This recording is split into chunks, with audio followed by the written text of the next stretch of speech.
할렐루야. 오늘도 하나님 앞에 나와 기쁨으로 예배하며 또 예배를 통해서 영광 돌리는 우리 성도들에게 하나님의 크신 은혜와 평강이 함께 하시기를 축원합니다. 지난 한 주간 잘 지내셨는지 모르겠습니다. 폭염이 연일 계속되고 또 열대가 있어서 잠을 이루기도 어려운 그런 무더운 계절을 지나고 있습니다. 이 무더운 8월을 우리가 맞이했지만 하나님께서 주시는 은혜로 우리는 넉넉히 이기게 되는 줄 믿습니다. 우리는 8월 첫 주일을 하나님께 구별하여 헌신하며 드립니다. 우리의 생명 되시고 우리의 시간과 우리 인생을 주관하신 하나님 앞에 헌신하여 이 예배를 드립니다. 주님 주시는 말씀과 성령의 은혜로 또 성찬의 능력으로 이 한 달도 넉넉히 승리하게 하실 줄 믿습니다. 우리는 성령 강림절기를 지금 지나고 있습니다. 지난 5월 성령 강림절을 시작으로 우리는 사도행전 2장의 말씀을 나누었습니다. 우리 예수님께서 성령의 담지자이시고 수요자가 되셔서 부활승천하시면서 우리에게 약속해 주신 주의 성령, 보혜사 성령을 마가다락방에 보내주셨습니다. 위대한 성령 강림의 역사를 통해서 베드로가 변화되었고 그의 설교를 통해 3,000명의 회개하는 영혼들, 세례받는 영혼들이 생기게 되어서 이 땅에 없었던 카이노스의 공동체, 전혀 새로운 하나님 나라의 공동체 교회가 탄생했습니다. 그 은혜와 감격을 우리는 이 성령 강림절 누리며 살아야 될 줄 믿습니다. 그리고 우리는 몇 주 전부터 갈라디아서 5장 말씀을 통해서 성령의 사람들인 우리가 예수 그리스도를 주와 그리스도로 믿는 우리들이 성령의 사람들은 그럼 어떻게 살아야 되는가? 갈라디아서 5장의 말씀을 통해 은혜 나누고 있습니다. 어떻게 살아야 됩니까? 우리는 매 순간 우리의 육성과 우리의 욕망대로 살아가는 것이 아니라 성령과 동행하는 삶을 살아야 되는 줄 믿습니다. 어떻게 성령으로 동행할 수 있습니까? 갈라디아서 5장은 성령을 쫓아 행하라고 말하고 있습니다. 그리고 육신의 15가지 죄악을 벗어버리라고 말씀합니다. 성령과 동행하면 우리 삶에 성령께서 열매를 맺게 하십니다. 전적인 하나님의 은혜입니다. 세상이 줄 수 없는 성령의 열매를 우리에게 부어주시고 그 열매를 통해 주님께 영광 돌리게 하시는 줄 믿습니다. 여러분, 성령의 열매 9가지 다 외우셨죠? 다시 한번 외워볼까요? 처음에 사랑, 희락, 화평. 이것은 세 가지는 하나님과의 관계에서 맺는 성령의 열매라고 말씀드리고, 두 번째는 이웃과 오래 참음, 자비, 양선. 나 자신과 맺는 열매는 충성, 온유, 절제. 이 9가지 열매를 성령의 사람들은 맺으며 살아야 된다는 이야기입니다. 이것은 하나님의 전적인 은혜일 뿐만 아니라 우리 성도들에게 소명이고 우리가 이루어야 할 소원인 줄 믿습니다. 성령의 열매는 9가지이지만 성령의 열매라고 하는 이 성경의 말씀, 이 프루토스는 단수라고 말씀을 드렸어요. 성령의 열매는 누굽니까? 예수 그리스도이십니다. 그리스도의 성품을 9가지로 설명한 것이 열매이고, 우리가 성령의 열매를 맺는다고 하는 것은 우리 주님 예수 그리스도를 날마다 닮아가는 삶을 사는 것이죠. 여러분에게 그런 은혜가 있게 되기를 축원합니다. 지난주 우리 사랑의 열매 나눴는데 여러분 사랑의 열매 많이 맺으셨습니까? 자신이 없으신 것 같아요. 네. 사랑의 열매는 9가지 열매의 원천이라고 말씀을 드렸습니다. 그렇죠? 그리고 하나님의 이중명령, 하나님을 생명과 뜻과 목숨을 바쳐 사랑하라고 하는 것, 이웃을 나 자신과 같이 사랑하라는 말씀.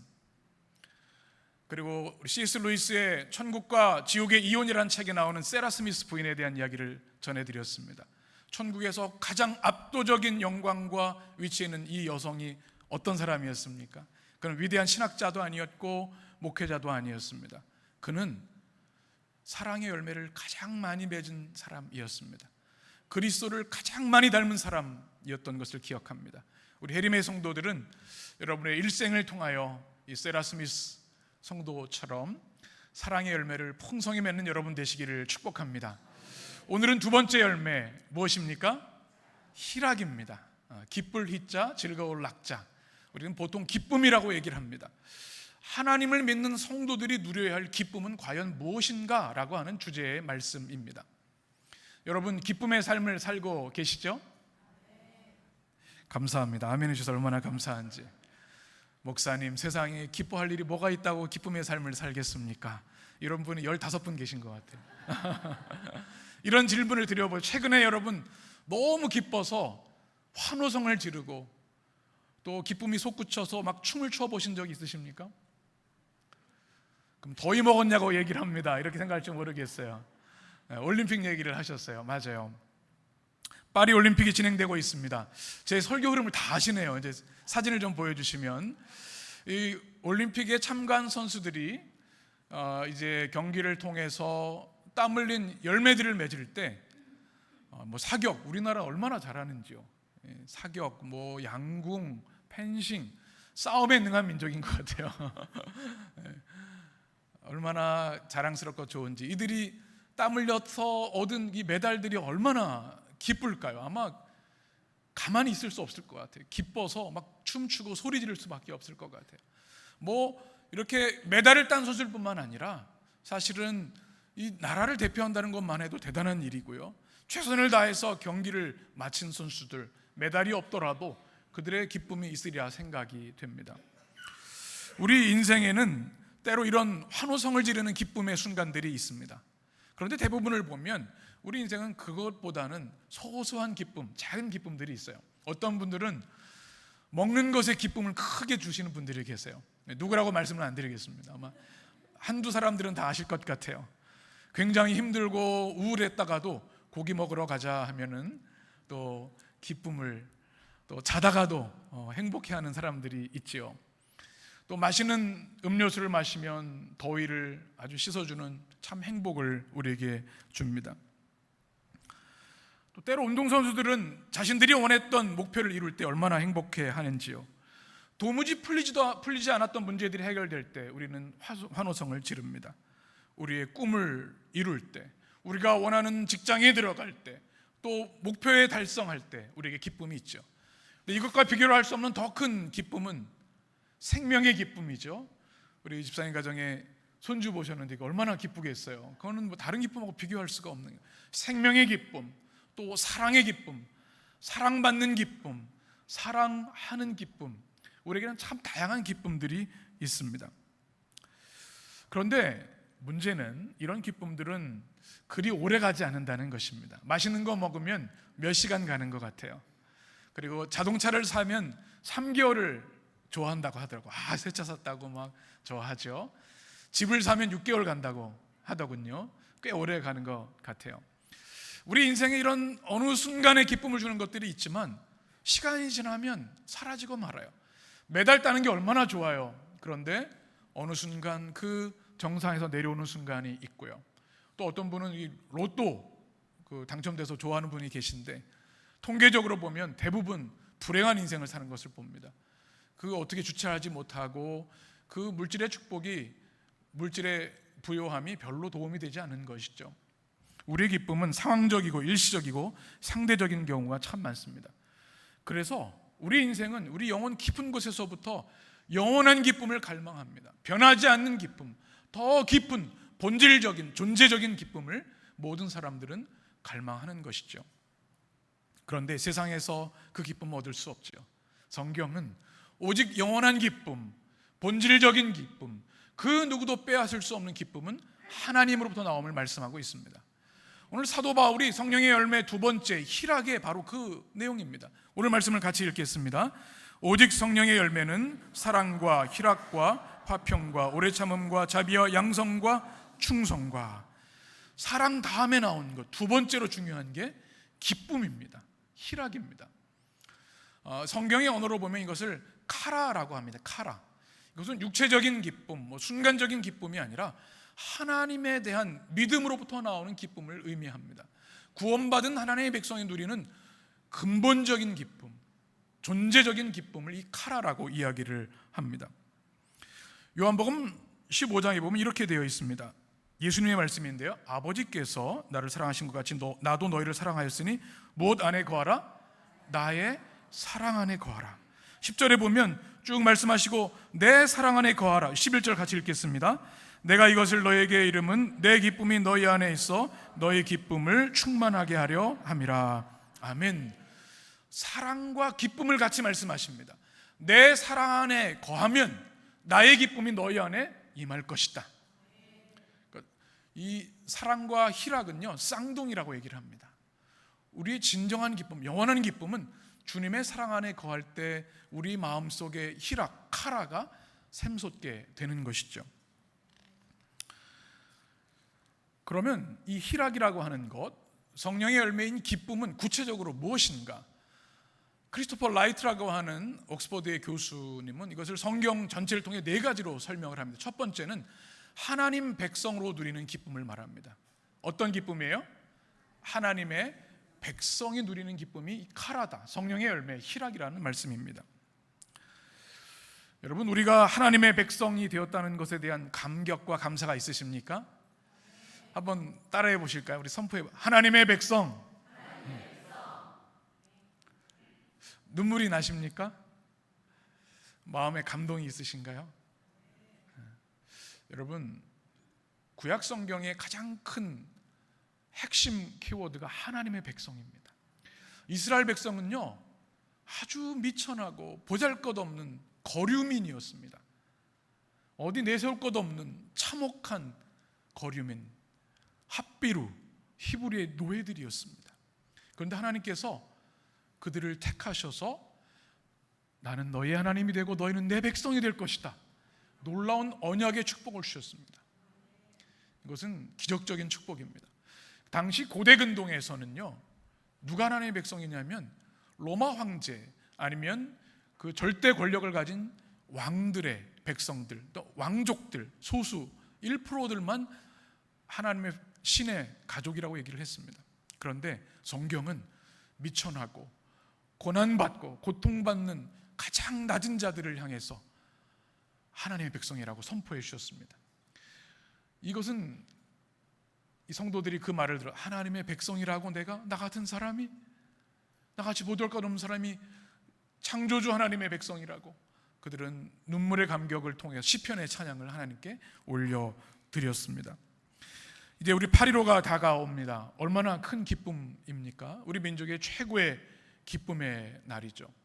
그런데 우리가 하나님의 백성이 된, 죄와 영원한 멸망의 백성에서 빛과 하나님의 백성으로 변화되었다고 하는 것은 이 세상 그 무엇과 비교할 수 없는 최고의 축복인 줄 믿습니다. 우리가 하나님의 백성이 되었다고 하는 것은 몇 가지 중요한 의미가 있습니다. 우리가 하나님의 소유되었다는 뜻입니다. 하나님의 것이라는 뜻입니다. 하나님의 것을 아무도 손댈 수 없습니다. 사단 마귀도 이 땅의 그 무엇도 하나님의 소유된 백성을 함부로 할 수 없는 거죠. 하나님의 백성이기 때문에 그렇습니다. 이민 목회를 했을 때 기억이 납니다. 캐나다에서 목회를 할 때 성도들 중에 늘 기도가 있습니다. 하나님, 신분 해결을 허락해 주십시오. 시민권이 없으니까 아이들이 학교 갈 때도 참 어렵고 비용도 많이 들고 병원에 가기도 너무나 어려운 겁니다. 근데 시민권을 취득을 하면요 그 모든 권리와 축복을 누리게 됩니다. 우리가 하나님의 백성이 된다고 하는 것은 하나님의 소유된 특권을 누리는 것입니다. 에베소서 2장에 이렇게 말씀합니다.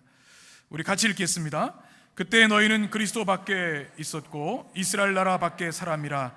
약속의 언약들에 대하여는 외인이요 세상에서 소망이 없고 하나님도 없는 자이더니 이제는 전에 멀리 있던 너희가 그리스도 예수 안에서 그리스도의 피로 가까워졌느니라.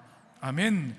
우리도 그리스도 밖에 있었고 이방인이었다는 말씀입니다. 19절에 이렇게 말씀하는데요, 같이. 그러므로 이제부터 너희는 외인도 아니요 나그네도 아니요 하나님의 권속이라. 아멘. 하나님의 백성이 됐다는 것은 하나님의 권속이 됐다, 하나님의 백성이 됐다는 뜻입니다. 영광스러운 일이죠. 여러분, 대한민국 여권 파워가 얼마나 강한지 아십니까? 그 조사한 내용들을 보니까 우리나라가 전 세계 2위라고 합니다. 세계 2위고 193개국 중에 193개국을 무비자로 입국할 수 있는 그런 강력한 나라가 됐다는 거죠. 한국의 위상이 참 대단한데 우리가 기도하고 변화되어야 할 부분이 많이 있지만 그럼에도 불구하고 큰 은혜를 우리가 받은 민족인 줄 믿습니다. 그래서 코리안 드림이라는 말이 있습니다. 제가 미국에서 목회할 때 생각해 보면 생각하지 못했던 그런 변화입니다. 사람들이 한국의 시민권을 갖는 것을 갈망하고 소원합니다. 또 미국에 목회할 때 보면 시민권을 얻으려고 해요. 왜 그래요? 그 나라 백성이 누리는 특권과 능력이 있기 때문에 그렇습니다. 하나님 나라 백성이 된다고 하는 것, 하나님의 권속이 된다고 하는 것은 이와 비교할 수 없는 은혜인 줄 믿습니다. 또 하나님 백성이 된다는 것은 하나님의 자녀되는 은혜를 누리는 것입니다. 요한복음 1장에 보면 이렇게 말씀합니다. 같이 읽겠습니다. 영접하는 자 곧 그 이름을 믿는 자에게는 하나님의 자녀가 되는 권세를 주셨으니 이는 혈통으로나 육정으로나 사람의 뜻으로 나지 아니하고 오직 하나님께로부터 난 자들이니라. 아멘. 하나님의 자녀가 되었다고 하는 것, 우리가 늘 고백하고 찬양하기도 하는데 실제로는 우리가 누리지 못할 때가 참 많아요. 제가 예전에 늘 기억했던 사진이 하나 있습니다. 세계 최강국이라고 미국의 대통령의 가족의 사진인데요. 예전에 그 기자들이 이런 얘기를 했다고 하죠. 백악관에 들어가는 게 쉽지가 않습니다. 대통령 집무실에 아무나 못 들어가요.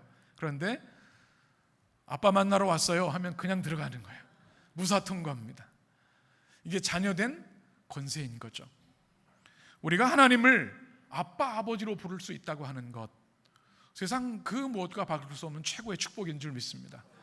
우주 만물을 창조하시고 지금도 통치하시는 하나님, 우리를 위해 십자가에 죽으시고 부활하신 그 주님이 우리의 아버지가 되시는데, 우리가 자녀된 권세가 있는데 두려울 것이 무엇이 있겠습니까? 그로 인해 기뻐하는 여러분 되시길 바랍니다. 또 하나 축복이 있습니다. 하나님의 자녀가 되면요, 우리가 뭐가 돼요? 하나님의 가족이 되는 거예요. 옆에 있는 분 한번 보시겠어요? 가족처럼 보이세요? 여러분, 우리는 교회 공동체가 하나님의 가족이라고 하는 사실을 잊어서는 안 됩니다. 크리스토퍼 라이트 교수는 이렇게 이야기를 합니다. 너무 좋은 문장에서 제가 직접 인용해 드립니다. 여러분이 그리스도의 십자가 은혜로 하나님 안에서 한 가족이 되었다는 것은 절대 잃어버리지 않을 가정의 일원, 역사상 가장 오래된 가정, 이 땅에서 가장 큰 가정의 일원이며 여러분의 가정이 영원하다는 것을 의미합니다. 이렇게 우리가 하나님의 가족이 되었다는 것은 예수님 때문에 만들어지고 누리게 되는 가족관계가 성령의 열매인 무엇을? 기쁨을 가져다 줍니다. 육신의 가족은요, 물론 행복과 기쁨을 주지만 때로는 근심이 되기도 하고 아픔이 될 수도 있어요. 그러나 하나님이신 예수님을 통해 주신 이 믿음의 가족, 하나님 나라의 가족들은요, 영원한 기쁨의 대상이 되는 줄 믿습니다. 함께 기도해주고 함께 울어주고 함께 즐거워해주는 이 아름다운 하나님의 가족이 된 것, 역사상 가장 오래된 가족, 가장 큰 가족이 되었다는 것, 얼마나 감사합니까? 여러분, 하나님 백성이 된 것을 인하여 하나님께 감사하며 주님 주신 기쁨을 누리게 되시길 축원합니다. 두 번째는 거룩한 축제에 참여하는 기쁨입니다. 성령의 열매 두 번째, 이 카라, 희락은요, 무엇에 참여하는 거라고요? 거룩한 축제. 우리는 잔치에 참여하는 것을 좋아하죠. 예전에는 참 잔치가 많았어요. 그래서 회갑잔치도 하고 팔순잔치, 요즘은 누가 회갑을 해요, 이런 얘기를 하죠. 그런데 돌잔치도 있고요, 또 꽃축제도 있고 콘서트도 있고, 사람들은 삶의 또 활력소로 축제를 사모합니다. 그런데 하나님의 백성 주신 하나님의 축복은 뭐냐면, 구약 성경이 3개의 절기를 주었습니다. 유월절을 주셨죠. 또 초막절을 주셨습니다. 수장절을 주셨습니다. 하나님께서 왜 절기를 주셨을까요? 이것은 하나님의 축제 명령입니다. 신명기 16장의 말씀을 보면 내 하나님 여호와 앞에 무엇을 지키되? 우리가 맥추감사절, 77에 49 오순절이라고 얘기도 합니다. 이 70절 지키라고 하신 말씀을 말씀하고 있는데, 주님께 기쁨으로 힘을 다해 예물을 드리고, 11절에 보면, 후반절에 보면 여호와께서 자기 이름을 두시려고 택하신 곳에서, 함께 그 다음에 같이 읽습니다. 내 하나님 여호와 앞에서 즐거워할지니라. 아멘. 이 축제 명령은요, 모든 민족이 올스타파라고 하는 명령입니다. 노예도 일꾼도 모든 일을 다 쉬고 민족적 휴가를 갖습니다. 일에 노예에서 해방되는 날입니다. 어디에 나와요? 여호와께서 지정하신 성전에 나와서 모두가 여호와 앞에 즐거워하라고 하는 축제 명령을 주십니다. 신분, 고하와 상관없이 모든 일이 축제를 누립니다. 이것은 하나님 주시는 이 절기 명령, 이것은 안식의 명령, 신년의 명령과 연결되어 있고, 신약시대 성령시대에는 뭐예요? 주일의 명령입니다. 주님 부활하신 날 주일날 주님 전에 나와 예배 드리는 것이 무슨 명령이라고요? 축제의 명령입니다. 초대교회 성도들은요, 목숨을 걸고 주일 예배를 드렸습니다.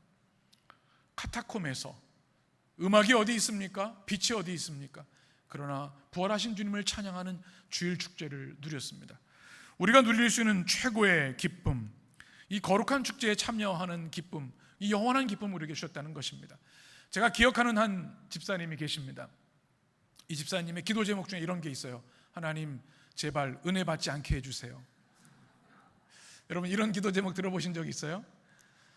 이 집사님은요, 너무 세상이 재밌는 거예요. 어느 기업의 사장이셨는데, 은혜 받으면 주일 지켜야 되잖아. 골프 치러 가야 되고, 뭐 여행 가야 되는데, 그리고 뭐 교회도 열심히 또 나가야 되고, 뭐 그러는 거죠. 또 술도 끊어야 되잖아. 이게 보통 어려운 일이 아닌 거예요. 은혜 받으면 큰일 나겠다.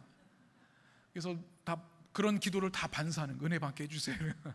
그런데 어느 주 그분께서 주일 예배를 통해 큰 은혜를 체험하셨어요. 그분이 딱 그 주일을 정확하게 50%를 지키는 분이에요. 그분 원칙이 있어요.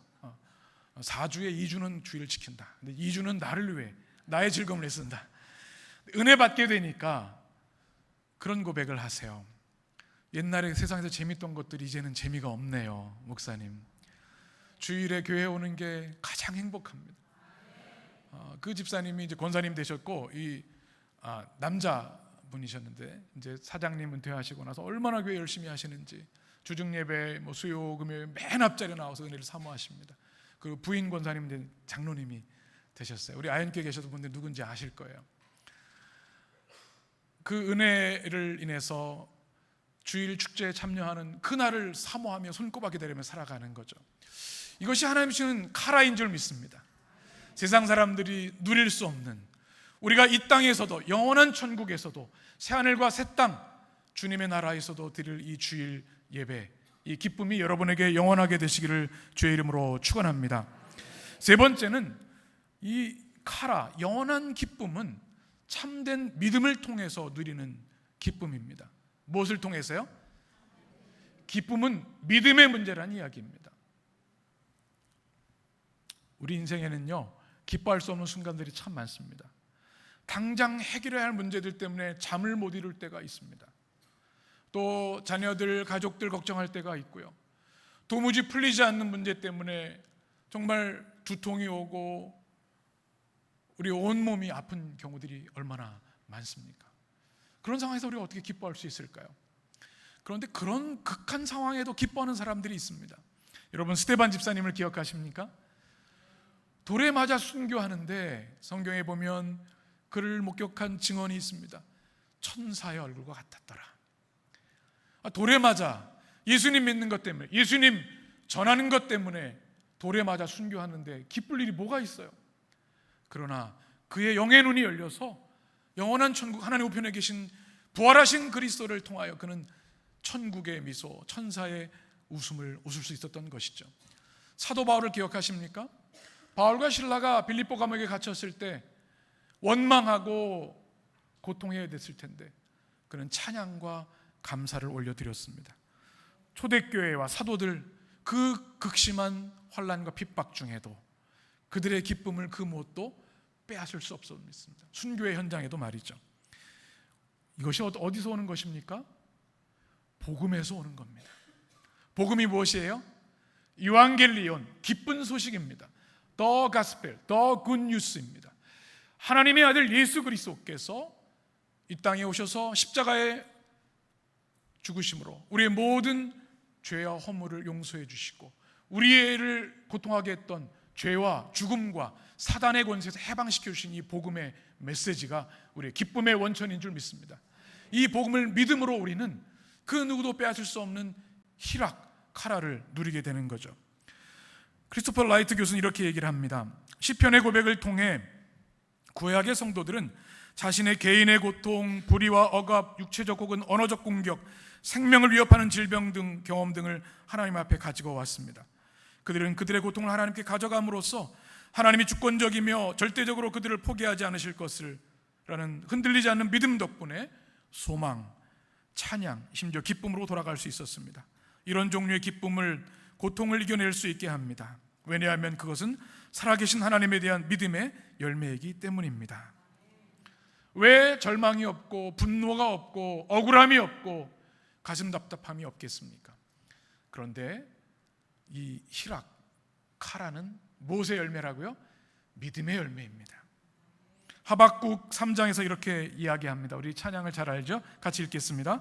비록 무화과 나무가 무성하지 못하며 포도나무에 열매가 없으며 감람나무에 소출이 없으며 밭에 먹을 것이 없으며 우리의 양이 없으며 외양간에 소가 없을지라도 나는 여호와로 말미암아 즐거워하며 나의 구원의 하나님으로 말미암아 기뻐하리로다. 아멘.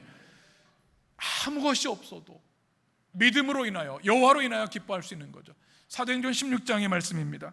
그가 이러한 명령을 받아 그들은 깊은 옥에 가두고 그 발을 착고에 든든히 채웠더니 한밤중에 바울과 실라가 기도하고 하나님을 찬송하며 제수들이 듣더라. 26절 함께. 이에 갑자기 큰 지진이 나서 옥토가 움직이고 문이 곧 다 열리며 모든 사람의 매인 것이 다 벗어진지라. 아멘. 절망 가운데도, 죄수됨 가운데도 찬양하고 기뻐했을 때, 땅이 진동하고 옥문이 열리고 죄수가 자결하라고 했을 때 멈추시오, 주 예수를 믿으라, 그리하면 너와 내 집이 구원을 얻으리라 말씀했던 이 놀라운 기쁨의 원천이 바울에게 있었습니다. 베드로전서 1장에서는 이렇게 말합니다. 그러므로 너희가 이제 여러 가지 시험을 말미암아 잠깐 근심하게 되지 않을 수 없으나 오히려 크게 기뻐하는도다. 너희 믿음의 확실함, 이것을 통해 온다는 말씀이죠. 라이트 교수는 또 이렇게 얘기를 합니다. 신약성경에서 성령의 열매인 기쁨, 복음을 믿기 때문에 누리는 기쁨은 고통에 의해서도 지워지지 않는 강력하고 굳건한 기쁨입니다. 성령의 열매인 그리스도인의 기쁨은 그저 하나의 감정이 아니며 우리의 마음과 의지 안에서 그리스도 안에 있는 하나님 약속에 대한 믿음으로부터 흘러나오는 것입니다. 의지와 믿음 안에서. 또 엘리사 모건은 이렇게 얘기를 합니다. 너무 좋은 문장이, 참 외우고 싶은 문장입니다. 희락의 열매는 하나님에 대한 확신하는 것입니다. 희락은 어떤 상황에서도, 삶 속에 무슨 일이 일어나도 하나님의 사랑을 확신하는 것입니다. 희락은 하나님이 우리를 붙들고 계심을 알기 때문에 어떤 상황도 견뎌낼 수 있는 능력입니다. 희락은 삶의 아주 작은 것들까지도 하나님이 붙들고 계심을, 그 작은 것들이 엉망이 된 것처럼 보일 때도 확신하는 것입니다. 희락은 어떤 일이 일어나든 그 일과 상관없이 하나님을 신뢰하는 것입니다. 희락이 공포를 삼킵니다. 세상 그 무엇보다 더 크고 능한 하나님의 손에 붙들려 있음을 확신할 때 공포는 사라지고 기쁨이 시작됩니다. 희락은 하나님과 하나님의 성품에 관한 것이며 우리가 하나님에 대해 어떤 믿음을 가지고 있느냐와 관련이 있습니다. 희락은 우리가 하나님에 대해 정말로 무엇을 믿고 있는지를 정직하게 보여줍니다. 기쁨은 믿음에서 온다는 사실을 기억하시기를 축복합니다. 그래서 참된 믿음을 가진 자들은요, 기쁨을 누리며 살게 되어 있습니다. 그 은혜가 여러분 가운데 있게 되기를 축원합니다. 마지막 네 번째는 미래의 소망으로부터 나오는 기쁨입니다. 성경적 기쁨, 카라, 성령의 열매인 희락은요, 어디부터 나온다고요? 미래의 소망으로부터 나오는 겁니다. 여러분, 지금 견딜 수 없는 고통이 우리 가운데 있다고 생각을 해보십시오. 그런데 미래가 없으면 정말 끝나는 겁니다. 희망이 없는 거예요. 그런데 지금 견디기 힘들고 죽을 것 같지만 우리의 미래에 확고한 소망이 있다면, 확정된 생명력 있는, 생동하는, 생생한 미래가 있다면 여러분, 고난 가운데도 기뻐할 수 있는 것 아니겠습니까? 제가 올림픽을 잠깐 이렇게 보았는데요, TV를 틀었더니 신유빈 선수가, 신유빈 맞죠? 탁구 삐약이라고 얘기를 하던데, 경기 중에 일본 선수하고 했던 경기였던 것 같아요. 처음 3세트를 이기고 나머지 3세트를 진 거예요. 마지막 결선 세트인데 계속 동점이에요. 8대 8 막 이래요. 제가 너무 마음이 졸여가지고 못 보겠는 거예요. 그래서 어떻게 TV를 그냥 꺼버렸어요. 너무 막 왜 이렇게 감정이 되는데, 우리 교회 청소년부 같고 막 청년 같고 막, 그래서 못 보겠다. 나중에 이 결과를 보고 이겼구나. 제가 좋아하는 그 스포츠 경기, 저는 중요한 경기는요, 실시간으로 보지 않습니다. 이긴 경기만 봅니다. 어차피 이긴 거니까 너무 마음이 좋은 거예요. 3대0으로 지고 있어도 괜찮아요. 특별히 한일전 축구 같은 거 보면 3대0으로 져도 웃으면서 맛있는 거 먹으면 봐요. 어차피 이기는 거야, 뭐 이렇게 생각을 하는 거죠. 여러분, 우리 그리스도인의 인생이 이것인 것을 아십니까? 우리 인생 100년 동안 살아갈 때 정말 다 끝난 것 같은 순간들이 있습니다. 절대 절망의 순간들, 이제 아무 희망이 없는 것 같은 좌절의 순간들이 있어요. 그런데 성경은 우리에게 말합니다. 너희에게는 확고한 소망이 있다. 확정된 미래가 있다. 100년의 인생이 지나고 너희들이 흙으로 돌아갈 때 너희 영혼은 하나님의 권능의 손에 붙들려 영원한 천국으로 하나님이 인도하실 것이다 라는 말씀입니다. 그래서 우리가 100년 동안 해야 할 가장 중요한 일이 뭐예요? 우리의 미래의 소망을 확신하는 겁니다. 예수 믿는 겁니다. 그리스도의 복음을 통해서 우리가 죄사함을 받고 구원을 누리고 천국에서 영원히 사는 축복을 우리가 누리며 사는 겁니다. 근데 그것은 지금 이 순간부터 누리는 거예요. 우리에게 확고한 미래가 있기 때문에, 변하지 않는 영원한 소망이 있기 때문에. 그래서 바울은 에베소 1장의 성도들 향해 이렇게 기도했습니다. 우리 같이 읽겠습니다. 너희 마음의 눈을 밝히사 그의 부르심의 소망이 무엇이며 성도 안에서 그 기업의 영광이 풍성함이 무엇이며. 아멘. 우리를 부르신 소망이 있고요, 기업의 찬란한 영광이 있어요. 그것이 무엇입니까? 요한복음 14장에 보면 주님께서 이렇게 말씀합니다. 우리 같이 읽겠습니다. 너희는 마음에 근심하지 말라. 하나님을 믿으니 또 나를 믿으라. 내 아버지 집에 거할 것이 많도다. 그렇지 않으면 너희에게 일렀으리라. 내가 너희를 위하여 거처할 예비를 하노니 가서 너희를 위하여 거처를 예비하면 내가 다시 와서 너희를 내게로 영접하여 나 있는 곳에 너희도 있게 하리라. 아멘. 우리 주님께서 친히 말씀하신 것, 우리가 거처할 영원한 천국의 초소를 예비하시다는 말씀, 우리에게 부활의 첫 열매가 되셔서 그리스도 안에서 다시 살게 하시는 축복, 우리에게 주신 영생의 축복을 우리에게 주셨습니다. 우리 요한복음 5장 24절 같이 읽겠습니다. 다음 말씀입니다. 내가 진실로 진실로 너에게 이르노니 내 말을 듣고 또 나 보내신 이를 믿는 자는 무엇을 얻었습니까? 영생을 얻었고 심판에 이르지 아니하나니 사망에서 생명으로 옮겼느니라. 아멘. 과거형입니다. 이미 우리에게 약속된 축복인 것이죠. 우리 성도들, 이 기쁨이 우리 안에 있는 줄 믿습니다. 미래의 소망을 인해서 현재의 고통을 이기는 기쁨, 카라가 여러분의 삶에 넘치게 되기를 축원합니다. 말씀을 마무리하려고 합니다. 설교문이 한 5장 더 있는데 결론으로 넘어갑니다.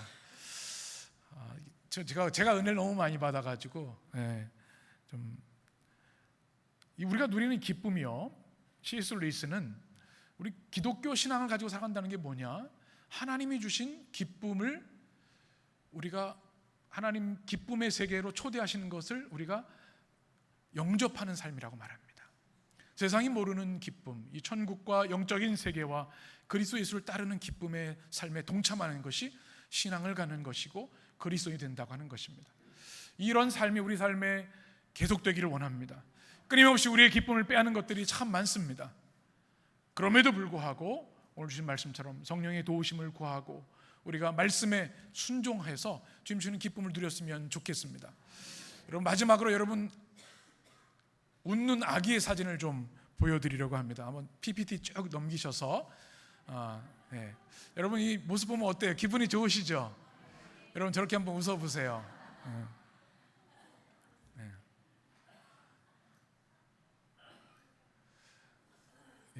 그 스탠포드 대학의 윌리엄 프라이 박사님이 이 웃음과 우리 신체 변화에 대한 연구를 보았습니다.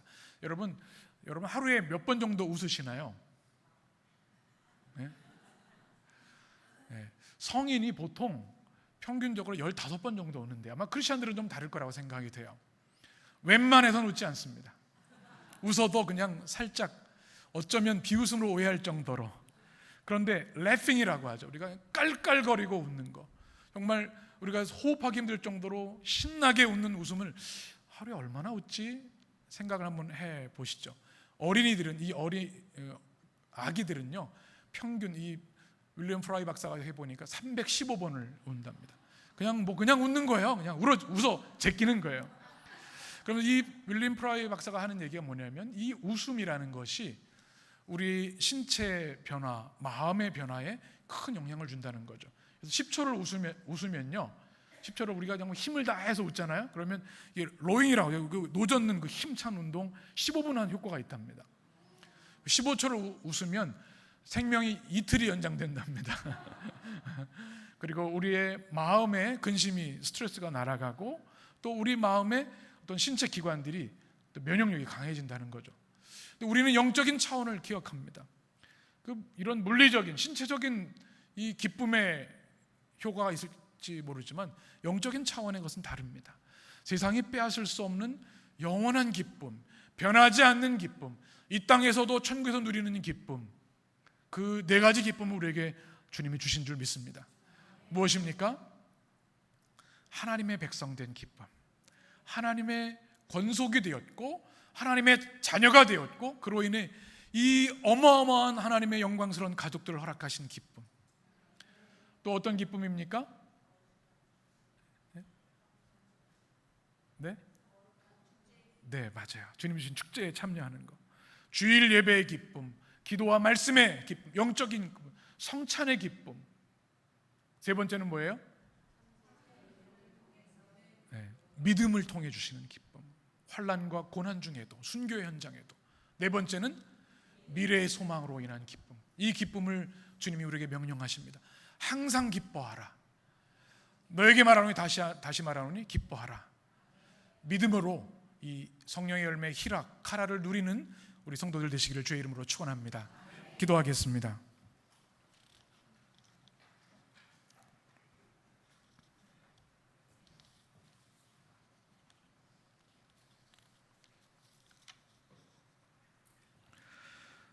하나님의 나라는 먹는 것과 마시는 것이 아니요 오직 성령 안에 있는 의와 평강과 희락이라.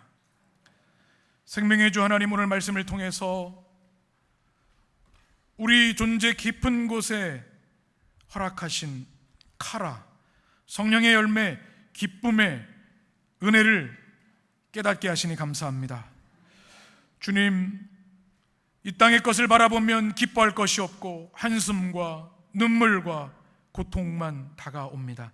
그러나 믿음의 눈을 열어 하나님을 바라볼 때 하나님이 주시는 순전한 기쁨, 완전한 기쁨, 영원한 기쁨, 거룩한 기쁨, 예배의 기쁨, 찬양의 기쁨, 기도의 기쁨, 하나님 말씀의 기쁨, 성찬의 기쁨, 사랑과 섬김의 기쁨, 희생과 봉사의 기쁨, 낮아지는 기쁨, 십자가의 기쁨, 부활의 기쁨, 하나님 나라를 위해 헌신하는 기쁨, 주 예수 그리스도를 사랑하고 닮아가는 기쁨을 우리에게 샘솟게 하시는 줄 믿습니다.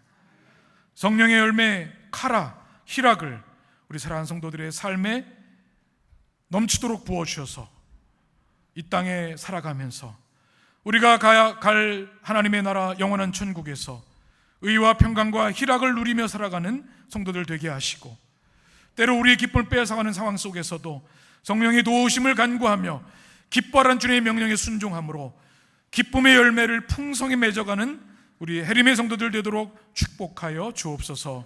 예수님의 이름으로 기도합니다. 아멘.